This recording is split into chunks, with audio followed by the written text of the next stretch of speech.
बस वैसे आज आपकी दौड़ बड़ी वायरल हुई है।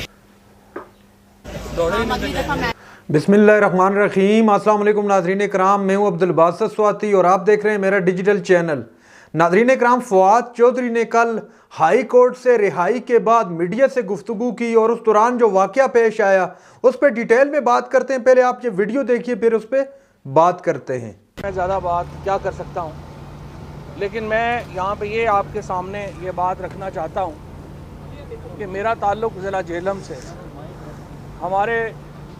हमारा जो तमाम इलाका है, तमाम जो ज़िला है, ये शहीदों का और गाज़ियों का मस्कन है। हमारा तो कोई कब्रिस्तान ही नहीं है जहाँ पे कोई शहीद दफन नहीं है। और ये जो रिश्ता है हमारे ख़ानदानों का रिश्ता, हमारे लहू का रिश्ता, ये हर रिश्ते से ज़्यादा मुक़द्दम है।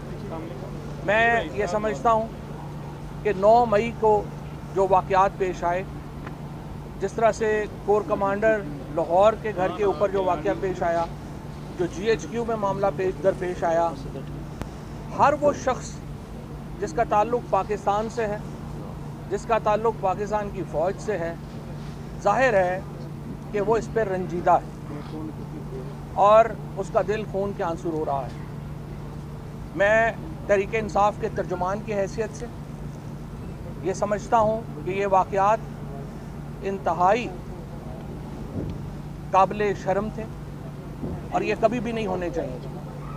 और इसके ऊपर जो तहकीकात हों और तहकीकात में जो भी लोग मुलव्वस हैं, चाहे वो PTI के हैं चाहे PTI के नहीं हैं, वो उस इंक्वायरी के नतीजे में उनको करार वाकई सज़ा होनी चाहिए।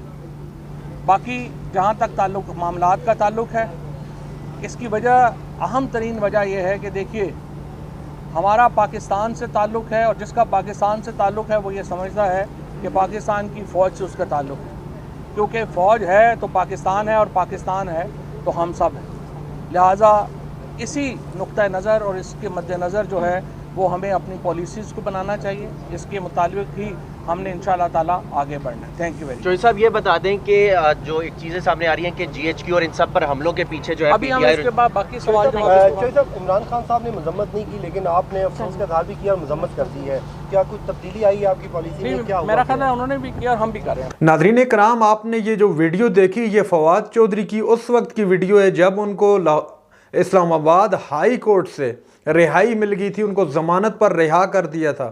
उसके बाद फवाद चौधरी साहब जैसे ही बाहर निकले, गाड़ी में बैठने ही वाले थे कि इस्लामाबाद पुलिस और बहुत से पुलिस एहलकार वहाँ पर पहुँचे। उनको देखते ही फवाद चौधरी साहब बुखला गए और गाड़ी से उतरकर भागने लगे और इस कदर तेज़ भागे कि भागते भागते गिर गए, जिस पर बाद में सहाफ़ियों ने काफ़ी उस पर, आप कह सकते हैं कि तंज़िया तरीके से सवालात भी किए, उसका मजाक भी उड़ाया कि आप इतना तेज़ भाग लेते हैं, जहां पर कहकों के भी तबादले हुए, आपने देखा वीडियो के अंदर। उसके अलावा नाज़रीन इकराम, फवाद चौधरी साहब भी वही बात कर रहे हैं जो इस वक्त पाकिस्तान का हर मुहिब वतन शेरी बात कर रहा है।